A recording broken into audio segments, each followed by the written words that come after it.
Слава Святой Единосущей Животворящей неразделной Троице, всегда ныне и присно и во веки веков.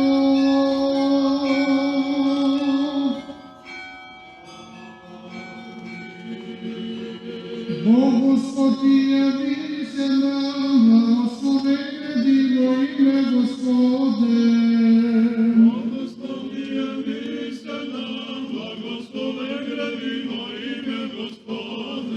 Бог Господи, явися нам, благословенне Диво имя Господне.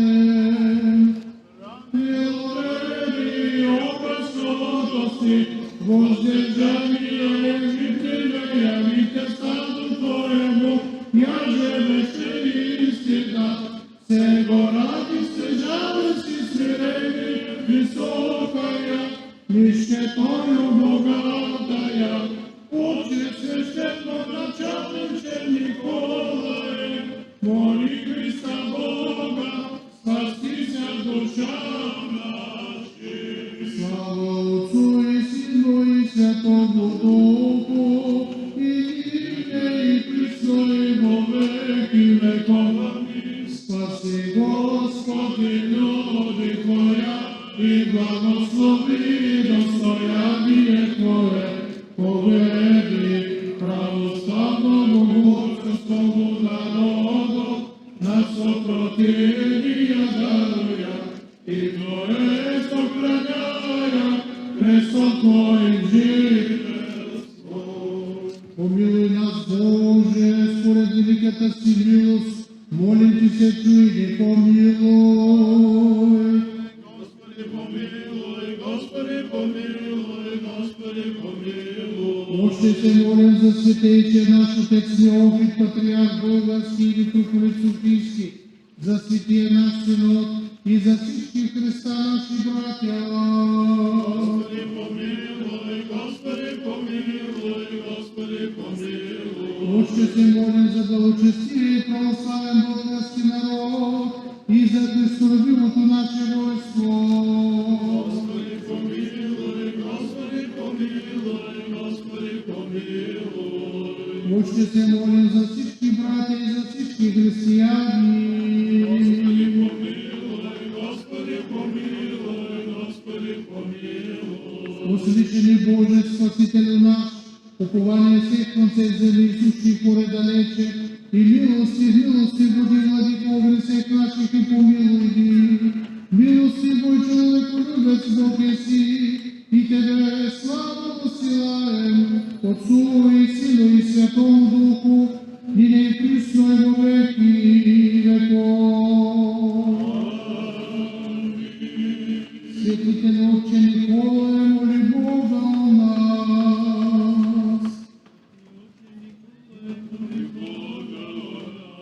От всехвални, всечестни архиерею, велики чудотворец Христов, светитель Отче Николае, избран със стълб църковен, бърз помощник, горещ защитник и предобър пастир, спасяващ човечното си стадо от беди.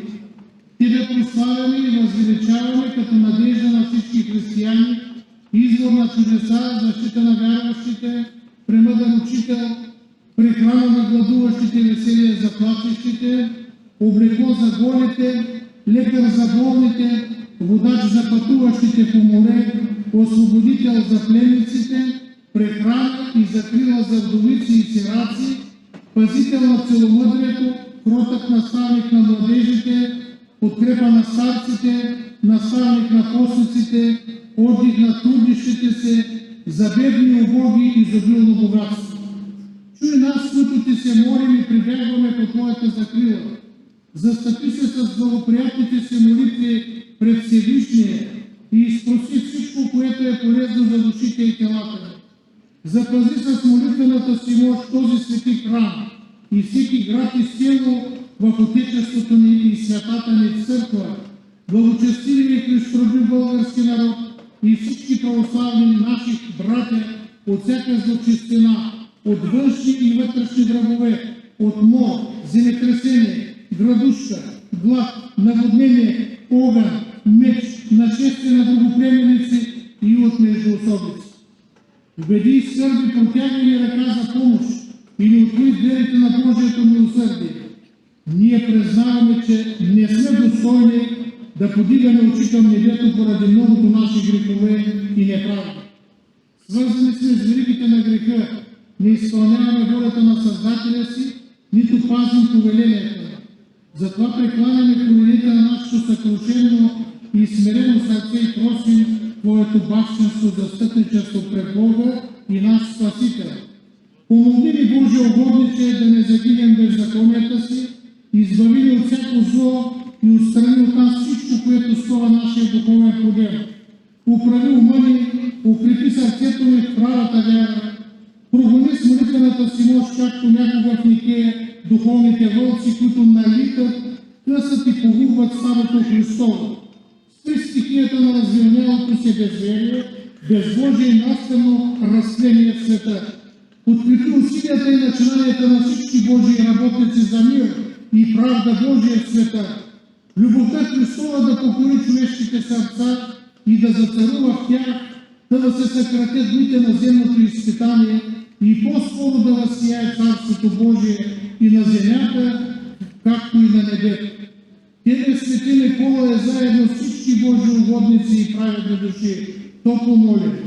Усърдно молете се, благия Бог, за милост и пощада към цял свят и към нас, които с вяра и упование на Бога чакаме да възсияе светлия ден Господен, когато с едно сърце, с една душа цял свят ще слави, заедно с ангели и всички праведни души, името на триединного Бога, Отца и Сина и Святаго Духа, сега и всякога и во веки веков. Амин. На Господа да се помоли.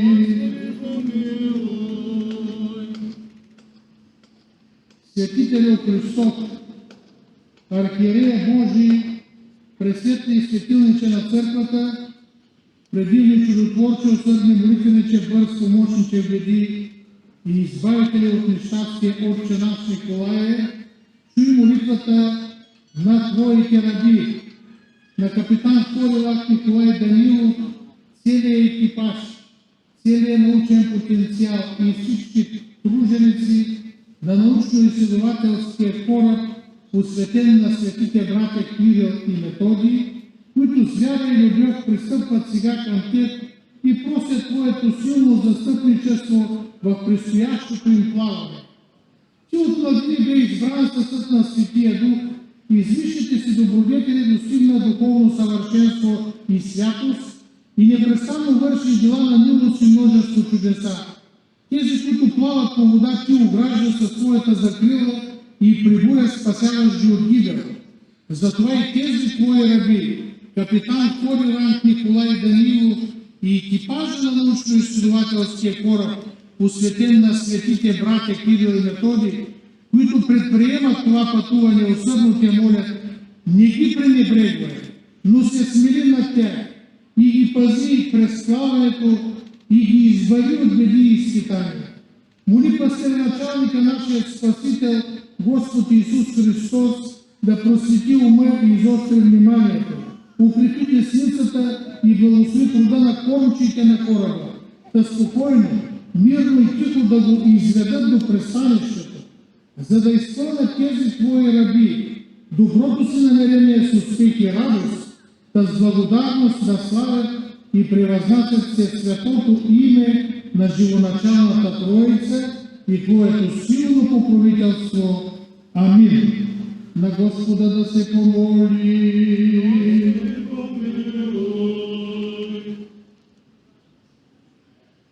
Многомилостиви Господи Боже наш, изворе на милосърдието и дълбочина на благостта, Ти избавяш слаб от силен и помагаш на ония, които нямат помощник. Ти някога си освободил Йосиф от тъмницата и си избавил Петър от оковите. Тебе същия сега смирено моля. Стори милост на Твоите раби, Любомир, капитан и старши помощник капитан Даниил и Сили, които са в плен и заточени. Прости всичките им волни и неволни прегрешения. И като човеколюбив избави ги от сполетялата ги беда. Дай облегчение на теглото им и търпение в страдания. И изведи и ги освободи от плена, заточението и ограничение, за да се върнат отново през своите близки, да възрадват на скърбените им сърца и да се покажат достойни Твои синове, да с примера си и с всичко техният угоден на Тебе живот да прославят Твоята благост. Амин. Слава Тебе, Христе Божие, упование наше, слава Тебе.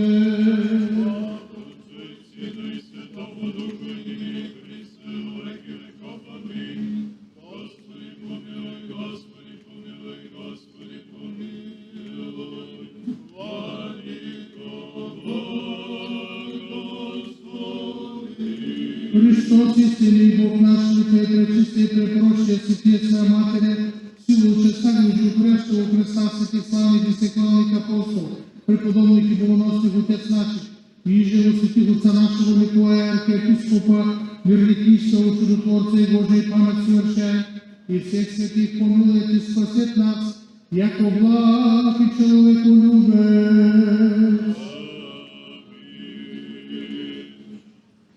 Уважаема госпожо областен управител, уважаеми господин кмет, уважаеми господин председател на Общинския съвет, уважаеми господин контрадмирал, уважаеми господин старши комисар, уважаеми господин флотилен адмирал, почитаеми представители на отделните институции, господа районни кметове, скъпи висши господа офицери, служители на военноморските сили на Република България, съчастливци, скъпи обични Господа, братя и сестри, скъпи варненци.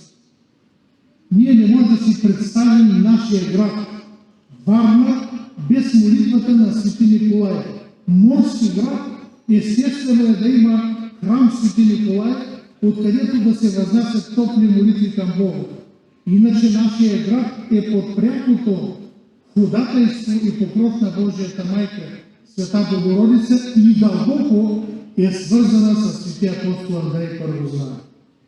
Обаче в православното почитание след Света Богородица някак си и свети Йоан Предтеча и Кръстител Господен изниква почитанието към Свети Николай. И ако се вгледаме в неговото житие, то е величествено. Много от тези моменти в неговия живот са неизвестни, но той е толкова много почитан, че днес се случват множество и множество чудеса, описани в поредица книги. Когато се гледаме в образа на Свети Николай, ние виждаме архиерей, архиепископ Верникийски с дух, сила, но образец на крутостта. Представете ли си крутостта в днешно време, каква сила трябва да има човек, че да бъде кротък? Крутостта днес се смята за недостатък, но нищо подобно. Тя е сила Божия, защото в днешното време да си гневлив е толкова лесно, но да си търпелив и кротък, както Христос беше кротък и смирен по сърце, това безспорно не е лесно. А Свети Николай се явява такъв образец на смирение и на дълбока снизходителност към ближния човек. Не случайно в акатистното моление, акатиста е дълга молитва, поредица от стихове, които ние, молейки се, стоим право. Следователно, тук в една от тези молитви казва: Ти беседваш с невеществените светли ангели за несъздадената троична светлина и просвещаваш вярващите души. Какъв силен дух трябва да има човек, че да беседва с невеществените светли ангели? И колко от нас могат да си помислят подобно нещо? Но от друга страна, той е наречен и по друг начин. Твоя свещен храм смайваш чудесата си всички, които прибягват към тебе. Защото и малката молба, отправена в него към Бога, не носи изцеление от всички недъзи. Действително днес ние се помолихме за скъпите войни в редовете на военноморските сили на Република България.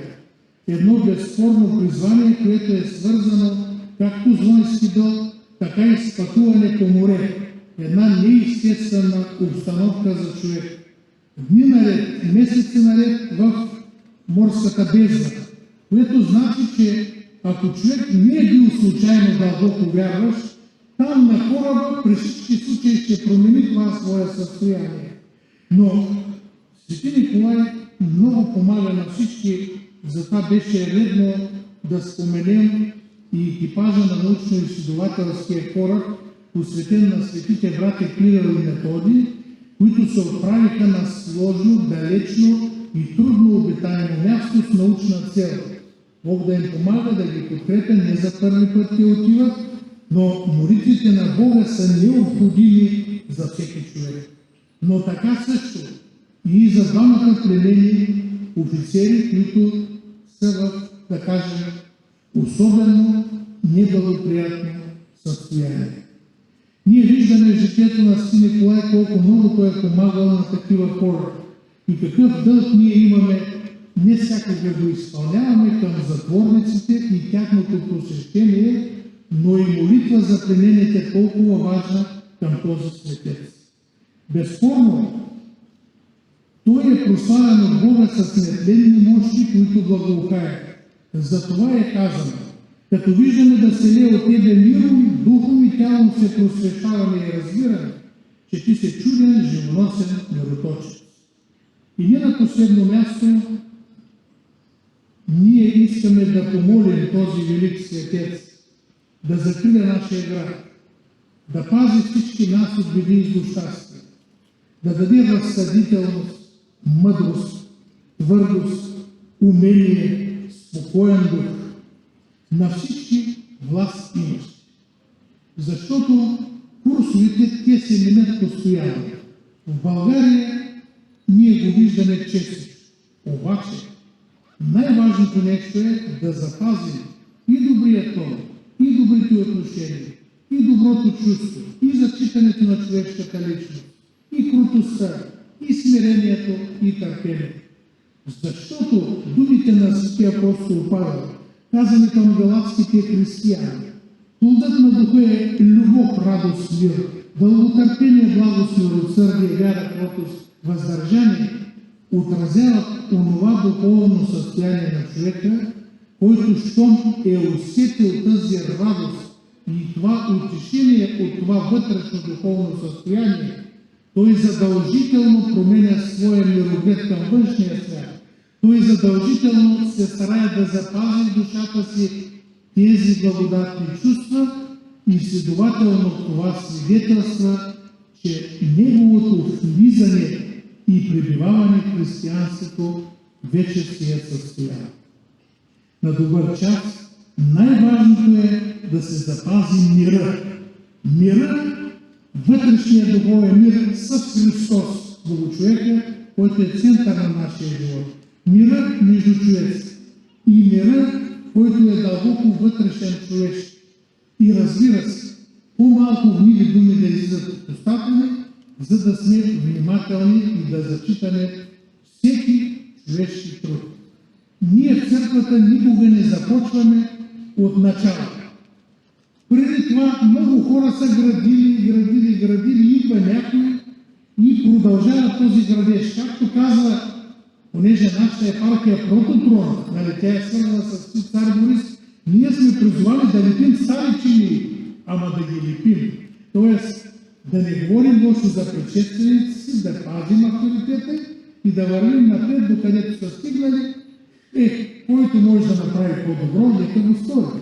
Обаче с нужното уважение, зачитане и съобразяване с авторитета и достоинството на човешката личност. Честит Никулден, поздравявам всички имени. Те са толкова много, то всеки в домашните си църкви има по един Николай. И днес ще има сериозно застолие, безспорно, защото ние сме свикнали празника на веществената трапеза, първо да бъде на божествената и след това на веществената. Аз се пожелавам радостен ден.